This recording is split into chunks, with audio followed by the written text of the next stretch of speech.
đây đểศึกษากันជាដល់គ្នាថ្ងៃនេះខ្ញុំបានមានលំហាត់អន្តរកម្មមិនកំណត់ចំនួន2លំហាត់ចង់ធ្វើការចែកម្លែក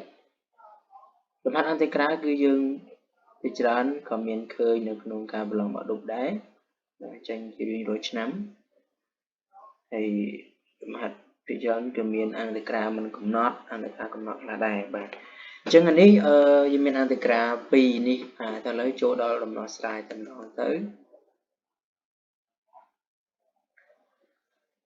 ដំណោះស្រាយអន្តរកម្ម e បាទតាមទី1 e ស្មើអាំងនៃ cos គីប x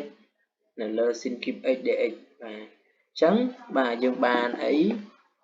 កន្លែងcos គីប x ហ្នឹងយើងអាចសរសេរបានថា cos ការ៉េ x គុណនឹង cos x ដល់ cos ការ៉េ x យើងចូលប្រមុន sin ការ៉េ x បូក cos ការ៉េ x ស្មើ1បាទដល់ពេលយើងទាញរក cos ការ៉េ x ទៅបាន1ដក sin ការ៉េ x បាទអញ្ចឹងបាន cos x តា1ដក sin ការ៉េ x នៅលើ sin គីប x dx បន្តមកទៀតយើងតាំងបាទយើងតាំងអុយស្មើ sin x បាទហើយស្មើ sin x ទៅនាំឲ្យ dx របស់យើងស្មើ cos x បាទយើងដេ sin x ស្មើ cos x dx យើងចង់បានយើងទាញរក dx ទៀតដើម្បីឲ្យវាជាប់ជាប់អុយដោយសារយើងតាំងអុយអញ្ចឹងទាញរក dx ទៅដើម្បីជាប់អុយនោះបាទអញ្ចឹងយើងទាញរក dx ស្មើ dy នៅលើ cos x បាទយើងតាំងកន្លែងនេះបានហើយបន្តមកទៀតយើងបានអន្តរកាលនៃ cos x កន្លែងណាមាន sin បាទ sin ជួដោយអុយអញ្ចឹង cos x 1កតា1ដកអុយការ៉េនៅលើអុយគីបកន្លែងណាមាន sin ជួដោយអុយគុណនឹង dx របស់យើងទាញខាងលើនេះ dx របស់យើងគឺបាន dy នៅលើ cos x បាទ dy នៅលើ cos x នេះជា dx មកជួហៅកន្លែងហ្នឹងបន្តមកទៀតយើងមើលថាតើមានអីត្រូវសម្រួលទៀតអត់បាទចាំមើលថាយើងមានកោះឲ្យសម្រួលបានសម្រួលកោះចោលបានបាទអញ្ចឹងយើងមិនសល់អីទៀតបន្តមកទៀតអាំងនៃ1បាទអានេះស្រួលចោលហើយ cos ស្រួលចោលនៅសល់តែ1ដកអុយការ៉េនៅលើអុយគីបបាទ dអុយអញ្ចឹងទាំងអស់ហ្នឹងគឺយើងបាទអាចប្របែកបានណាអាំងផលដកផលបូកផលដកណាបាទអូខេយើងអាចស្រួលបានអាចចាប់វាជាមួយផ្នែកទៅបាទដល់ភាគបែងវាតែមួយទេបាទអុយគីបបាទអុយគីបអញ្ចឹងអាំងនៃ1យើងដាក់នេះមក1នៅលើអុយគីបdអុយបាទសញ្ញាដកអាំងនៃអុយការ៉េកុំភ្លេចពាក្យបែងវាផងដែរគឺអុយការ៉េនៅលើអុយគីបបាទអុយការ៉េនៅលើអុយគីបបាទយើងសម្រួលចោលមួយទៅបាទសម្រួលចោលការ៉េមួយទៅគឺនៅសល់1នៅលើអុយ d អុយស្មើតាទៀតគឺស្មើ1នៅលើ2អុយការ៉េដកលិន x បាទអញ្ចឹងឲ្យបានប៉ុណ្ណឹងដោយសារតែកន្លែងនេះបាទរួមចូលបាទរៀងវាគឺស្មើដក1នៅលើអុយបាទដក1នៅលើ2អុយការ៉េដកសញ្ញាដកដដែលបាទនេះ1នៅលើអុយ d អុយនេះគឺស្មើដកលិនអុយ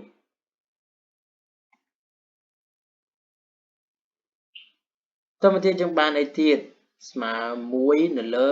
2 sin ការ៉េ x ដកលិន sin x បូក c បាទដូចនេះអន្តរកាលទី1 e ស្មើបាទយើងដាក់អន្តរកាលខាងដើមក៏បានឬក៏យើងដាក់ថា e ស្មើប៉ុណ្ណឹងក៏បានដែរអត់ខុសទេបាទ e ស្មើដក1នៅលើ2 sin ការ៉េ x ដកលិន sin x បូក c បាទអញ្ចឹងលំហាត់អន្តរកាលទី1គឺត្រូវបានបញ្ចប់ហើយយើងនឹងតទៅលំហាត់អន្តរកាលទី2ការបាទជាការស្មើអាំងនៃ1នៅលើ sin x បូក cos x លើជាការ៉េ dx បាទឥឡូវនេះយើងថាប្រភេទលំហាត់អន្តរកាលគឺអន្តរកាលអនុគមត្រីកោណមាត្របាទគឺយើងត្រូវការចោលប្រមុនអញ្ចឹងដើម្បីជាមូលដ្ឋានគ្រឹះគឺយើងដើម្បីដោះស្រាយលំហាត់នឹងបានគឺយើងត្រូវការចងចាំបាទក៏លេខមើលទៅអនុប្រមុនមួយចំនួនសិនបាទយើងចំណាំមើលប្រមុនរបស់យើងគេហៅប្រមុន 3 a bột b carré bột a bột b lên chữ carré mà a carré bột 2ab bột b cá carré vàគេហៅថារូបមន្តឯកលក្ខណៈភាពបាទអូខេបន្តមកទៀតបាទយើងតាំងហើយមិនយើងចាំបាច់សំដៅរូបមន្តហ្នឹងដោយសារសង្កេតមើលទៅកាន់អនុគមនៃអង្គតិក្រារបស់យើងហ្នឹងបាទគឺ sin x បូក cos x លើជាការ៉េអញ្ចឹងវាចូលរៀងនេះណាចូលរៀង a បូក b លើជាការ៉េគេចូលទម្រង់បែបហ្នឹងគឺយើងត្រូវជារូបមន្តហ្នឹងមួយដែរបាទគឺរូបមន្តហ្នឹងគឺស្រួលទេគឺរូបមន្តចាំយើងចាំតាំងពីថ្នាក់បាទថ្នាក់អនុមកហើយណាអូខេចឹងបន្តមកទៀតយើងថាតើយើងធ្វើមិនទៀតយើងត្រូវការចាស់រូបមន្តអីកណ្ដាលយើងដាក់ប្រើរូបមន្តបាទឯលក្ខណៈភាពនេះទៅ a បូក b ជាការ៉េទៅគឺយើងមានជាប់ហើយមានជាប់2 sin cos x បាទ2 sin cos x 2 sin x cos x បាទជាត្រូវការរូបមន្តនេះណា sin 2x ស្មើ2 sin x cos x បន្តមកទៀតយើងបានអីបាទយើងមានរូបមន្តមួយទៀតដែរអធិស្ឋានរូបមន្តនេះបាទគឺជារូបមន្តគ្រឹះនៃតេកុនមៀតគុំតេកុននេះគឺដំបូងគេមានប៉ុណ្ណឹងណាអូខេអញ្ចឹង sin ការ៉េ x បូក cos ការ៉េ x ស្មើ1យើងចូលទៅដល់ដំណោះស្រាយនេះគឺបាទអង្គតិក្រាលនៃ1នៅលើបាទ sin x បូក cos x លើជាការ៉េ dx នេះគឺយើងបំបែកបាទកន្លែងចូលការ៉េនេះគឺយើងបំបែកចេញយើងប្រើរូបមន្តឯលក្ខណៈភាពបាទអញ្ចឹងយើងចូលទម្រង់នេះចូលរៀង a បូក b បូក b ការ៉េបាទអញ្ចឹងมันបាន a ការ៉េបូក2ដង ab បូក b ការ៉េដូចគ្នានេះដែរបាទ sin x បូក cos x លើជាការ៉េវាបានបាទអានេះដូចជា a នេះ sin ជា a cos ជា b អញ្ចឹងទៅណា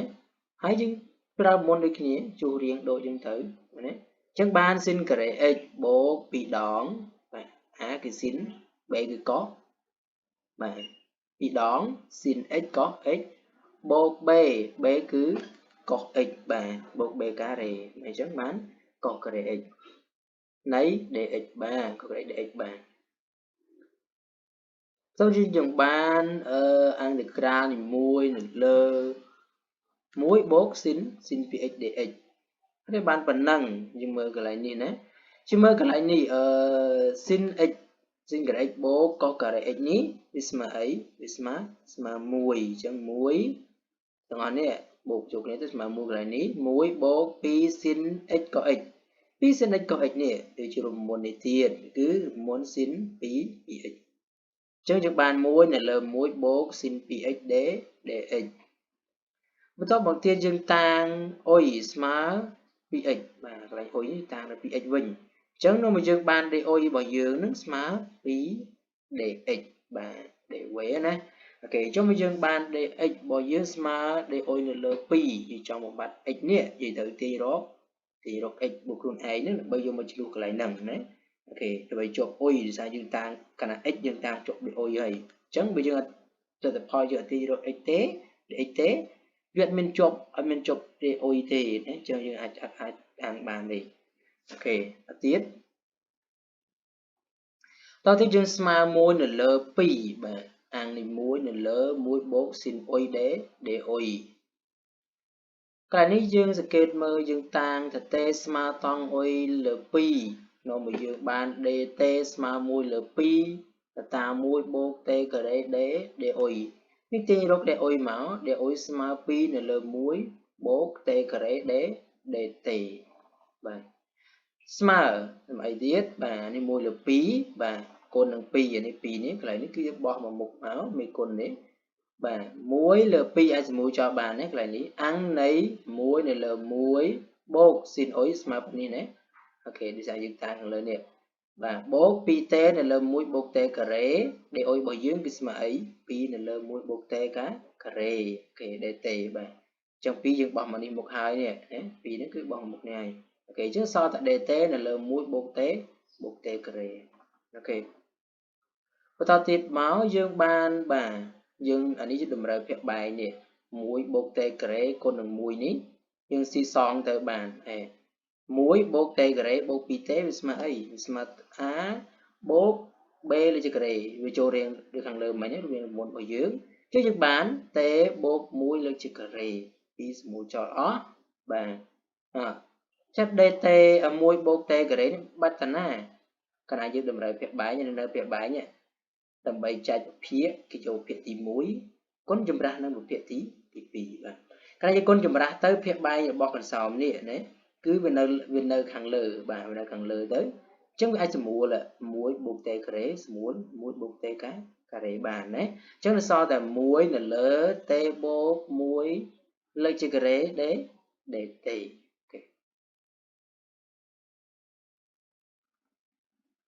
តមកទៀតយើងតាំងបាទយើងតាំងតេ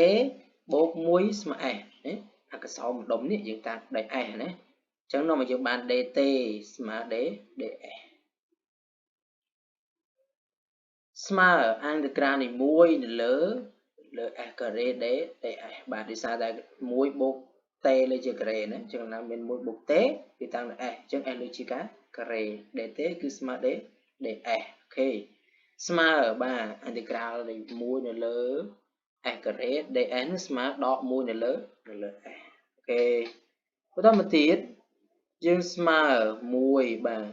កាលមាន s នេះណាយើងត្រូវបំបត្តិ s នឹងសិនបាទអញ្ចឹងស្មើដក1នៅលើតង់អុយនៅលើ2បូក1ស្មើដក1នៅលើតង់ x បាទបូក1បូក c អូខេដូចនេះបាទយើងបានអន្តក្រាលទី2របស់យើងការស្មើដក1នៅលើតង់ x បូក